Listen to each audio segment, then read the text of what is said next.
సరైన భక్తి చేసుకుంటే వీడు సరి చేసుకోవాలి, సరే వాళ్ళ దేవుని సరిది అట్టాకి బయటకు వెళ్ళాడు. ఆ పాపం అన్ని కౌగులించుకుంది. కొన్ని రోజులు పోయిన తర్వాత సొంత తమ్ముడిని చంపేసి ఏమైపోయాడు, హంతకుడు అయిపోయాడు. కాబట్టి బ్రతికినంతకాలం ఎక్కడా కూడా కయ్యూరు దేవుని ఆరాధించినట్టు గాని దేవుని సేవించినట్లు గాని దాఖలాలు ఏమీ లేవు. కాబట్టి ప్రియులారా, దేవుని వాక్యం ఏం చెప్తుందంటే, దేవుడు చెప్పిన దాన్ని మనం ఖచ్చితంగా చేస్తే మనం దీవించబడతాం. దేవుడు చెప్పిన దాన్ని మనం చేయనప్పుడు కూడా మనకేమొచ్చుద్ది, నష్టం వచ్చుద్ది, మరణం వచ్చుద్ది, రోగం వచ్చుద్ది, బలహీనత కూడా వచ్చుద్ది. అందుకని దేవునితో చాలా జాగ్రత్తగా మనము సాగాలి. మనుషుల దగ్గర కాదు ఏదో ఒకటి చెప్పేసి వెళ్ళిపోతానికి. ఆయన దేవుడు. దేవుణ్ణి కూడా నువ్వు మనిషిలాగా లెక్కేసుకున్నావంటే నీ దగ్గర జ్ఞానమే లేదు, తెలివే లేదు అనుకోవాలి. దేవుడు కాకులకు చెప్పాడు. ఏమని చెప్పాడు? మీరు ఏలియా దగ్గరికి ఉదయం పూట సాయంత్రం పూట ఏలియాకి ఆహారం పట్టుకెళ్లాలని కాకోలములకు సెలవిచ్చాడు. కాబట్టి కాకోలములు పక్షులు మాట తప్పకుండా ఏం చేసి ఏలియా దగ్గరికి ఉదయము సాయంత్రము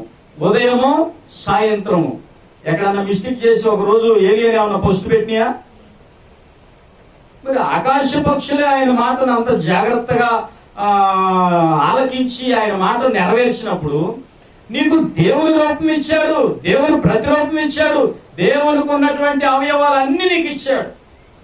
దేవుడు కలిగి ఉన్నటువంటి మహిమను, ఆత్మను కూడా నీకు ఇచ్చాడు. ఆయన కలిగి ఉన్నటువంటి ప్రేమను కూడా నీ కోసం కలువరి శిలువలో దారబోసాడు. మరి నువ్వు ఎందుకు వెళ్ళలేకపోతున్నావు దేవుని మాట? ఎందుకు వెళ్ళలేకపోతున్నావు అంటే ఏది బలహీనత? ప్రార్థన లేదు నీ దగ్గర, వాక్యం చదవటం లేదు, దేవునితో అన్యోన్యత సహవాసం లేదు కనుక నువ్వు దేవునికి చేయలేకపోతున్నావు కనుకే వాడు నిన్నేం చేస్తున్నాడు? ఎవరిని మృంగుదునా అని సింహాలు వేటకు వచ్చినప్పుడు బలంగా ఉన్న వాటి మీదకి వెళ్ళవు, బలహీనమైన ఎక్కడ దొరుకుతాయి అని ఎదురు చూస్తాయి. ఆ బలహీనమైన దాన్ని పట్టుకొని తింటే. కాబట్టి నువ్వు ప్రార్థనలో బలహీనంగా ఉన్నావా, వాక్యం వినటంలో బలహీనంగా ఉన్నావా, మరి వాక్యం చదవటంలో బలహీనంగా ఉన్నావా, ఏ విషయంలో బలహీనంగా ఉన్నావో తెలుసుకుని వాడు ఏం చేస్తాడంటే నీ మీద దాడి చేస్తాడు.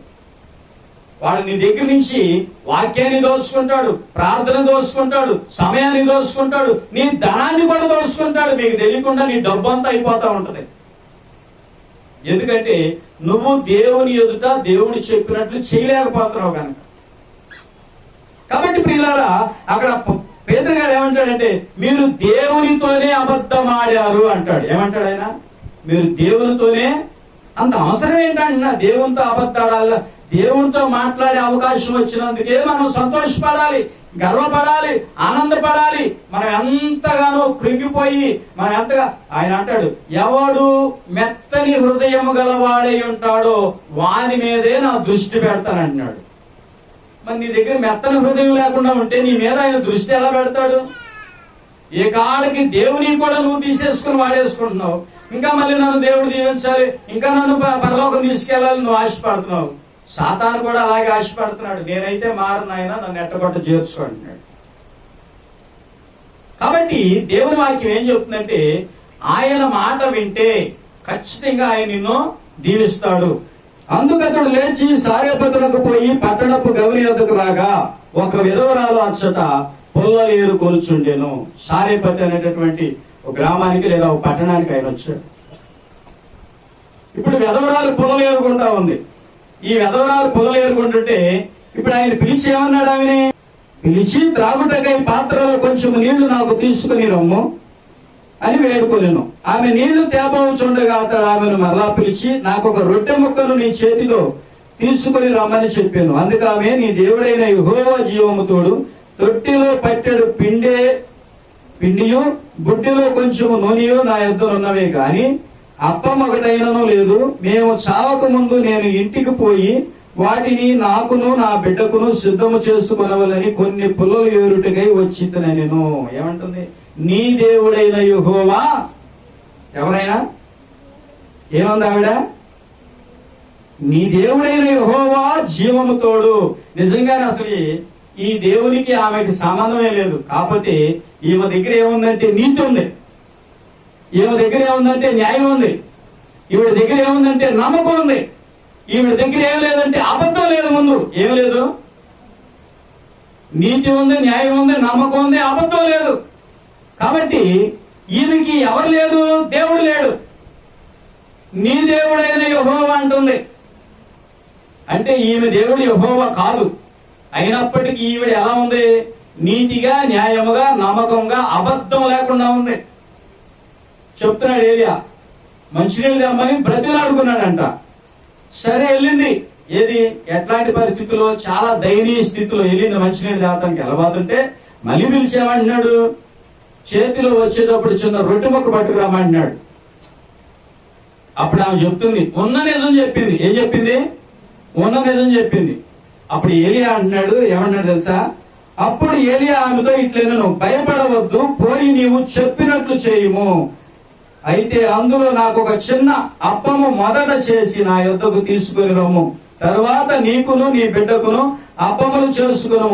భూమి మీద యెహోవా వర్షము కురిపించు వరకు ఆ తొట్టిలో ఉన్న పిండి తక్కువ కాదు, బుడ్డిలో నూనె అయిపోదని ఇశ్రాయేలీయుల దేవుడైన యెహోవా సెలవిచ్చి ఉన్నాడు అనెను. హల్లెలూయా!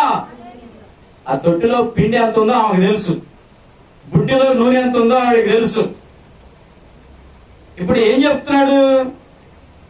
నాకు మొదట ఒక అప్పం చేసుకురా, ఈ వర్షం అనేది కురవకుండా ఆగిపోయింది కదా, మరలా వర్షం కురిసి పంట వచ్చేంత వరకు కూడా నీ తొట్టిలో ఉన్న పిండి తక్కువ కాదు, నీ బుడ్డిలో ఉన్న నూనె అయిపోదు అంటే నిజంగానండి నమ్మేసింది. ఏం చేసింది? ఏం చేసింది? నమ్మింది. అందుకే యేసయ్య ఏమంటాడు? నమ్ముట నీ వలనైతే నమ్మువానికి సమస్తమును సాధ్యము. ముందు నమ్మటం చేత అవ్వాలి మనకి. మనం నమ్మం గనకే దేవునికి ఇయ్యం, మనం నమ్మం గనకే దేవుడు చెప్పింది చెయ్యం, మనం నమ్మం గనకే మనకి ఏమి రావు. మనకేమి ఇస్తానన్నాళ్లే, దేవుడు వాగ్దానం చేసాడులే, దేవుడు నాకు ఈ దర్శనం ఇచ్చాడులే, దేవుడు నాకు ఈ కళ ఇచ్చాడులే, ఆయన చేస్తాడు. సరే ఆయన చేస్తాడులే, అది కూర్చోనమాట. నువ్వు కూర్చో, నువ్వేమి ఏడం అవసరంలా, ప్రయాసపడవసరంలా, ఎగిరి గొంతులు ఏమవసరంలా. పెనం మీద నీళ్ళు వెళ్ళి, పెనం మీద చల్లితే నీళ్ళు ఏం చేస్తాయి? అబ్బో అబ్బో అబ్బో అని ఎగురుతాయి. ఏం చేస్తాయి? ఆ టైం ఎగరవసరంలా, నూనె అట్టుండు. రోజులు గడిచినా ఏం పర్లా, సంవత్సరాలు గడిచినా ఏం పర్లా. అబ్రహాం పెళ్లి చేసుకున్నాడు, ఇస్సాకుకు పెళ్లి అయింది. ఏమైంది? ఏమైంది? అబ్రహాంకి ఎన్ని సంవత్సరాలు వచ్చినాయి? ఎన్ని సంవత్సరాలు వచ్చినాయి? 100 సంవత్సరాలు. అప్పుడు అబ్రహాంకు 100 సంవత్సరాలు అప్పుడు కొడుకు పుట్టాడు. 40 సంవత్సరాల వయసు వచ్చిన తర్వాత పెళ్లి చేశాడు. ఎన్ని సంవత్సరాలు అప్పటికి అబ్రహాంకి? 140 సంవత్సరాలు అబ్రహాంకి. కొడుకు పెళ్లి చేసిన తర్వాత మరి కొడుకు సంసారం కొడుకు చేసుకోవాలని ఇప్పుడు ఏం చేశాడంటే ఈయన కూడా ఆ ఇంట్లో ఉన్నటువంటి ఒక కెతురాని పెళ్లి చేసుకున్నాడు. కొడుకు పెళ్లి చేసుకున్నాడు. ఇప్పుడు కొడుకు పిల్లలు లేరు. ఎవరు పిల్లలు లేరు? కొడుకు పిల్లలు లేరు. అబ్రహాం సంవత్సరానికి ఒకరిని అంటున్నాడు. వింటున్నారా? కొడుక్కి 20 సంవత్సరాలు నాకు పిల్లలు లేరు, కానీ అబ్రహాం ఏం చేస్తున్నాడు? సంవత్సరానికి ఒకరిని జమరాను, మేధాను, యోక్షాను అని మొత్తం 6 గనేసాడు. ఎవరినే? ఇప్పుడు ఈయన ఏం చేయాలి? ఇస్సాకు ఏం చేయాలి? ఇస్సాకు ఏం బాధపడలా.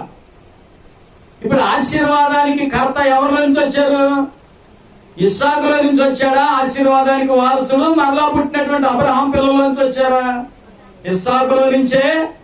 అందుకే దేవుడు నీకు వాగ్దానం చేసిన తర్వాత నువ్వు అదరొద్దు బెదరొద్దు, సంవత్సరాలు గడిచినా సరే ఏం డోంట్ డిస్టర్బ్, మెదలకుండా ఉండు, కళ్ళు మూసుకొని ఉండు. ఆయన వచ్చి నీ జీవితంలో ఖచ్చితంగా నీ ఆశీర్వాదం నీకు ఇస్తాడు. ఈవిడికి కూడా చెప్పినప్పుడు ఏం చేసిందంటే నమ్మేసింది. అంతే, వెళ్ళింది, చిన్న అప్పం చేసుకుంది, బుడ్డుతో నీళ్లు తీసుకుంది, వచ్చింది. ఏలియాని కూడా రాయ్యా అక్కడక్కడ ఉండటం ఎందుకు, రా మా ఇంటికే రా అని తీసుకెళ్ళింది. 3 సంవత్సరాల 6 నెలలో వర్షం కురవల. ఎన్ని? 3 సంవత్సరాల 6 నెలలు. 6 నెలలు ఇక్కడ కెరీతు వాగు దగ్గర ఉన్నాడు. 3 సంవత్సరాలు ఈ సారేపద్దు వెధవరాల దగ్గర ఉన్నాడు. వెధవరాలంటే ముసలాం కాదు, చిన్న చిన్న కొడుకున్నాడు. ఆవిడికి వయసులోనే భర్త పోయింది. 3 సంవత్సరాలు అక్కడే ఉన్నాడు. ఏలియా అన్నాడు, నీకు బంధువులందరినీ తెచ్చుకోమన్నాడు. రోజు తోడుతుంది, ఎక్కడి నుంచి వస్తుందో తెలియదు పిండి. ఈ బుడ్డిలోకి నూనె ఎక్కడి నుంచి వస్తుందో తెలీదు. హల్లెలూయా. దేవుడు చెప్పింది నువ్వు చేస్తే దేవుడు నీ జీవితంలోకి ఆశీర్వాదాలు రాణిస్తాడు. నువ్వు చేయనప్పుడు ఆయన చేయలేడు, నువ్వు చేయకపోతే ఆయన చేయలేడు. ప్రవక్తల శిష్యులలో ఒకరి భార్య వచ్చింది. అయ్యా అప్పులవాడు వచ్చాడు, అప్పులవాడు నా పిల్లలిద్దరిని కూడా తీసుకెళ్లిపోతాను అంటున్నాడు. నా భర్త నీ దగ్గర శిష్యుడిగా ఉన్నాడు. శిష్యుడు మరి అతని గురించి నీకు అంతా తెలుసు. మేము ఆయన చనిపోయిన తర్వాత లేదా ఆయన ఉన్నప్పుడు కూడా అప్పులైపోయాము. అప్పులు తీర్చడానికి మా దగ్గర ఏమీ లేవు. నా పిల్లల్ని ఎత్తుకెళ్ళిపోతాను అంటాడు అప్పులవాడు. అన్నప్పుడు అమ్మా నీ ఇంట్లో ఏముందంటే ఏమీ లేవయ్యా, ఒక నూనె కుండ మాత్రం ఉంది. నూనె కుండ ఎవరు పట్టుకెళ్తారు? ఎవరు పట్టుకెళ్ళరుగా. నూనె కుండ అయ్యా ఉందా అంటే అప్పుడు అన్నాడు ఆయన, నేను చెప్పినట్టు నువ్వు చెయ్యి. నువ్వు ఇక్కడి నుంచి ఇంటికెళ్ళి నీకు ఎరవ దొరికినటువంటి కుండలన్నీ అడిగి తెచ్చుకొని ఇంట్లో పెట్టు. నీ ఇద్దరు పిల్లలను తీసుకొని నువ్వు ఇంట్లోకి వెళ్ళు. తలుపులేసేయండి. తలుపులేసిన తర్వాత నీ నూనె కుండను వంచు. నీ నూనె కుండను వంచితే అందులో నుంచి నూనె వచ్చుద్ది. పాత్రలన్నీ నిండిపోయిన తర్వాత నూనె ఆగిపోద్ది. కాబట్టి నేను చెప్పినట్టు చేయన్నాడు. దేవునికండి చెప్పింది చేసేవాళ్ళు కావాలి, ఆయన చెప్పింది వినేవాళ్ళు కావాలి. చెప్పింది చేసేవాళ్ళు ఉంటే, చెప్పింది వినేవాళ్ళు ఉంటే దేవుడు వాళ్ళ జీవితంలో ఎంత గొప్ప ఆశీర్వాదాలైనా తీసుకొచ్చి పెడతాడు. చెప్పింది చేయకుండా, చెప్పింది వెనుకోకుండా చేసుకుంటా వెళ్ళి నన్ను దీవించయ్యా, నన్ను ఆశీర్వదించయ్యా, అయ్యా అయ్యా అంటే ఏం ఉపయోగం ఉండదు. నువ్వు అరుతూనే ఉంటావు, అవి ఏం రావు. ఆయనకి చెప్పింది చేయటం చేసేవాళ్ళు కావాలి. కాబట్టి ప్రియులారా, వెళ్ళింది, పిల్లలకు చెప్పింది, వాళ్ళు వెళ్ళిపోయి కొండలు అడుకొచ్చేసారు. పిల్లలు కూడా ఒకవేళ అడుగుంటారు తల్లిని, ఏమోరా దేవుడు చెప్పాడు, దేవుడు సేవకుడు చెప్పాడు, మనం చేద్దాం, మీరు వెళ్ళి కొండలు అడుగురండి. ఇదో పెద్ద సాహసం లాంటిది. తొట్టిలో పిండి అయిపోకుండా, బుడ్డిలో నీళ్లు అయిపోకుండా, నూనె అయిపోకుండా 3 సంవత్సరాలు లేదా వర్షం వచ్చిన దాకా ఉండటం అంటే దాన్ని నమ్మాలంటే పెద్ద సాహసం. అది వెళ్ళింది, చేసుకొచ్చేసింది, అంతే. అదే జరుగుతుంది. ఏం జరుగుతుంది? రోజు వండుకుంటున్నారు, తింటున్నారు. పిండి ఎవరు పోతున్నారో తెలియదు, నూనె ఎవరు పోతున్నారో తెలియదు. ఆ కుండలో నుంచి నూనె వస్తానే ఉంది, ఆ తొట్టిలో నుంచి పిండి. సరే, ఈవిడ కూడా ఏం చేసింది? ఆ 20 పాత్రలన్నీ తెచ్చారు. కుండను వంచుతుంటే కుండలో నుంచి వస్తుంది. మరి స్పీడ్ గా వస్తుందో మెల్లుగా వస్తుందో తెలియదు. ఈ గిన్నె నిండిపోయి, ఆ గిన్నె నిండిపోయి, ఆ గిన్నె నిండిపోయి, ఇంట్లో ఉన్న గిన్నెలన్నీ నిండిపోయినాయి. వాళ్ళ అమ్మకి ఆశ కలిగి అంటుంది, అయ్యా ఇంకేమన్నా దొరికితే ఏం పట్టరండి అంటే వాళ్ళు అంటున్నారు, ఒక్క కొండ కూడా లేదమ్మా, ఊరు మొత్తం రౌండ్ వేసి తీసుకొచ్చాము, ఇంకెవరి దగ్గర లేవంటే సరే చేసేది ఏం లేని కొండ తెప్పి వంచిన కొండ నిలబెట్టింది, అంతే. నూనె ఆగిపోయింది. ఇప్పుడు ఏం చేయాలి? పరిగెత్తుకుంటా దైవజనుడి దగ్గరికి వెళ్ళింది. అయ్యా నువ్వు చెప్పినట్టు చేశానయ్య అంటే ఆయన అన్నాడు, అమ్మా నూనెను అమ్ముకో. ఏం నూనె కారింది? పామాయిల్ అనుకుంటున్నారా? మరేంటిది? కాటన్ ఆయిల్ అనుకుంటున్నారా? మరి ఇంకేంటిది? డాలా అనుకుంటున్నారా? ఒలీవ నూనె. హల్లెలూయా. ఏవ నూనె? ఒలీవ నూనె. అచ్చమైన ఒలీవ నూనె వచ్చింది. ఎక్కడి నుంచి వచ్చిందో తెలియదు.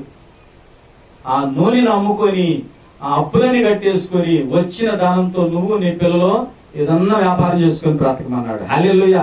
దేవునికి చెప్పినట్టు వినేవాళ్ళు కావాలి, చెప్పినట్టు చేసేవాళ్ళు కావాలి. 180వ పేజీ 6వ అధ్యాయము 10వ వచనంలో వెళ్తే, యెహోషువ మీరు కేకలు వేయడని నేను మీతో చెప్పు దినం వరకు మీరు కేకలు వేయొద్దు, మీ కంఠధ్వని వినబడనీయవద్దు, మీ నోట నుండి ఏ ధ్వనియు రావద్దు, నేను చెప్పినప్పుడే మీరు కేకలు వేయవలనని జనులకు ఆజ్ఞ ఇచ్చాను. ఏం చెప్పాడు? నేను చెప్పింది మీరు చేయండి. నేను చెప్పేది నేను చెప్పింది కాదు, దేవుడైన యెహోవా నాకు చెప్పాడు. కాబట్టి మీరు ఏం చేయాలంటే, ఒక రోజు వెళ్ళి పట్టణం చుట్టూ తిరిగి రావాలి, 2వ రోజు వెళ్ళి తిరిగి రావాలి, ఒక్క సౌండ్ కూడా రాకూడదు. 3వ రోజు తిరిగి రావాలి, సౌండ్ రాకూడదు, ఎవడు అరవకూడదు, మౌనంగా.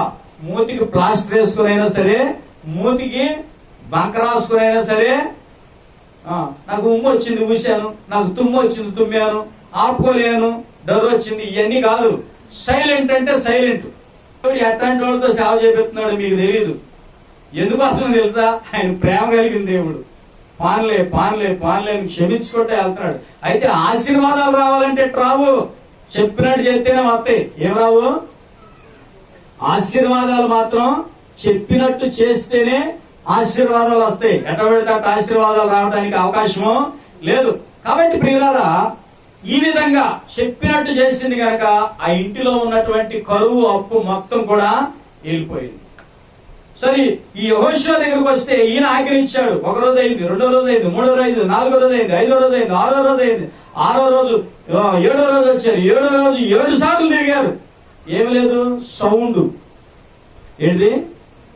కింద అడిపడింది ఇడిపడింది అనే సౌండ్ లేదు. ఎవరికి వాళ్ళు చాలా జాగ్రత్తగా పట్టణం చుట్టూ కుతుంది అనుకున్నారు. పట్టణం తేలపోలంతా తిరిగి రావాలి, అంత పట్టణం అది. అర్థమవుతుందా? 7వ రోజు 7 సార్లు తిరిగిన తర్వాత అప్పుడు ఏమన్నాడంటే యెహోషువ, కేకలు వేయుడి అన్నాడు. అప్పుడు వీళ్ళు కేకలు వేస్తే పట్టణపు గోడలు నిట్ట నిలువున భూమిలోకి దిగిపోయి, ఏమైపోయి? భూమిలోకి కూలిపోయి, కృంగిపోయి. దేవుడు మన జీవితంలో ఒక కార్యం చేయాలి, మనకు ఆశీర్వాదం కావాలి, లేదా మనల్ని దేవుడు సమృద్ధిగా ఉంచాలంటే ఆయన చెప్పింది మనం చేసే వాళ్ళంగా ఉండాలి. ఆయన నా సన్నిధికి ఇదేంటి, నా సన్నిధికి ఇదే ఆయన చెబుతున్నాడు. మన కోసమే, మన మేలు కోసమే, మన ఆశీర్వాదం కోసమే. మనం చేయకపోతే మనకు రావు. మనం చేయట్లేదంటే మనకు అవి రానే రావు. ఎంతమంది దేవుని ఇవ్వకుండా దేవునికి దాచుకునే వాళ్ళు ఉంటారు? ఏం చేసుకుంటావు చెప్పు? నువ్వు దేవుని దాచుకున్నావు, నీకేం లాభమా? నువ్వు దేవుల్లో ఉండి దేవుని మాటలు ఏంటలేదు కనుక సాతాను గాడికి ఇంకా లోకువ. ఎప్పుడు నువ్వు దేవుల్లో లేకపోతే పక్కన పెట్టు, నువ్వు దేవుల్లో ఉండి దేవుని మాట వింటలేదు కనుక వాడికి ఇంకా. సరే, కానా విందులోకి వస్తే కానా విందులో ఒక మాట కనపడుతుంది. పెళ్లి జరుగుతుంది, యేసు ప్రభు వారు పిలువబడ్డారు, వాళ్ళ అమ్మగారు కూడా అక్కడే ఉన్నారు, వాళ్ళ బాగా దగ్గర బంధువులై ఉంటారు. ఇక్కడ ద్రాక్షారసం అయిపోయింది. ద్రాక్షారసం అయిపోతే యేసు ప్రభు చూసినప్పుడు వాళ్ళ అమ్మ చెప్పింది, అయ్యా ద్రాక్షారసం అయిపోయింది అన్నాడు. సరే, ఆయన ఏదో తల్లితో చెప్పాడు. సరే, శిష్యులను చూసి ఏమందంటే, ఆయన మీతో ఏం చెప్తాడో చేయను అంది. సరే, ఆయన అటు ఇటు చూస్తే అక్కడ ఆడు చేతులు కడుక్కునేటటువంటి బాణలు ఉన్నాయంట. వాటిని శుభ్రంగా కడిగి తీసుకొచ్చి ఇక్కడ పెట్టి వాటి నిండా నీళ్లు పోయింది అన్నాడు యేసు ప్రభు వారు. ఏం మాట్లాడకూడదు. యేసు ప్రభు చెప్పినప్పుడు మనం ఏమి మాట్లాడకూడదు, ఎదురు మాట్లాడకూడదు. మనం ఎదురు మాట్లాడినా, సణుక్కున్నా, గొనుక్కున్నా నీ జీవితంలో దేవుడు నిన్ను దీవించలేడంతే. అవధిగా ఆయన ఏది చెప్పాడో అది నువ్వు చేసేయాలంతే. ఆ బాణం తీసుకొచ్చి కడిగి ఇక్కడ పెట్టి నీళ్లు పోయిన నిండా అన్నాడు. శిష్యులందరూ వచ్చారు, నీళ్లు నిండా పోసారు. నిండా పోసిన తర్వాత ఏమన్నాడంటే, తీసుకెళ్లి పోసేయమన్నాడు. తీసుకెళ్లి పోసేయమన్నాడు. వాళ్ళు ఏం మాట్లాడలా. మనం పోసిన నీళ్లే కదరా, మనం తెచ్చి నీళ్లేగా, ఇదే నీళ్లు పోయమంటున్నాడు అనుకోని కూడా ఏమో ప్రభు చెప్పాడు, ప్రభు పేరుమన్నాడు అని తీసుకెళ్లిపోయి పోసేశారు. ఇప్పుడు తాగిన వాళ్ళు ఏమంటున్నారు, అబ్బా ఎంత బాగుందో అంటున్నారు. ఏమన్నారు? శిష్యులకేం తెలుసు?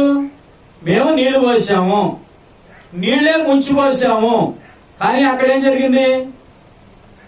అద్భుతం జరిగింది. హల్లెలూయా! ఏం జరిగింది? అద్భుతం జరిగింది. మేము పోసింది నీళ్లే. ఇప్పుడు దేవునికి ఏం కావాలి? ఆయన మీతో చెప్పింది మీరు చెయ్యాలంతే. మీరు ఎప్పుడైతే ఆ చేయటంలో నిమగ్నమై ఉంటారో, అవి చేయటాన్ని పాటిస్తారో, ఆచరిస్తారో, ఎప్పుడైతే ఆ మాటను మీరు మనస్కరిస్తారో, ఎప్పుడైతే ఆయన ఆజ్ఞను మీరు మన్నిస్తారో, అప్పుడు మీ దగ్గర ఆశీర్వాదం అనేది మొదలవుద్ది. లేదంటే మేలుమేలుగా సాతానుగాడు ఆ బొక్క ఆ బొక్క ఆ బొక్క ఆ బొక్క వేసి మీ డబ్బుల్ని, మీ రూపాయలు లాగేస్తాడు. మనుషులు సంతోషం లేకుండా, ఆనందం లేకుండా చేస్తాడు. మీరు దీవించబడాలని, ఆశీర్వదించబడాలని దేవుడి క్రమాలని పెట్టాడు. మనం వాటిని పాటించినప్పుడు ఇంకా ఏం జరుగుద్ది? మీరు కూడి వచ్చినప్పుడు, సంఘముగా కూడి వచ్చినప్పుడు మీలో కక్షలు ఉంటున్నాయి, మీలో కలహాలు ఉంటున్నాయి అంటున్నాడు. కలహాలు ఉంచుకొని, కక్షలు ఉంచుకొని ఆ దేవుని సొమ్ము దొంగతనం చేసుకుంటా ఈ బలలో చేతులు పెట్టేసేస్తున్నాం. ఏం పెట్టేస్తున్నాం? భయం లేదు. ఏం లేదు, మనకి భయం లేదు. హృదయ శుద్ధీకరణ లేదు, అంతఃకరణ శుద్ధీకరణ లేదు, తలంపులు శుద్ధి చేసుకునే పని లేదు. డైరెక్ట్ వచ్చేసి అయ్యగారు మనకు రొట్టె మొక్కెత్తాడు, మెత్తగా తినేద్దాం, తర్వాత ద్రాక్ష రసం వస్తుంది. చాలా తేలిగ్గా తీసుకుంటున్నారు దీన్ని. ఇది చాలా భయంకరమైంది.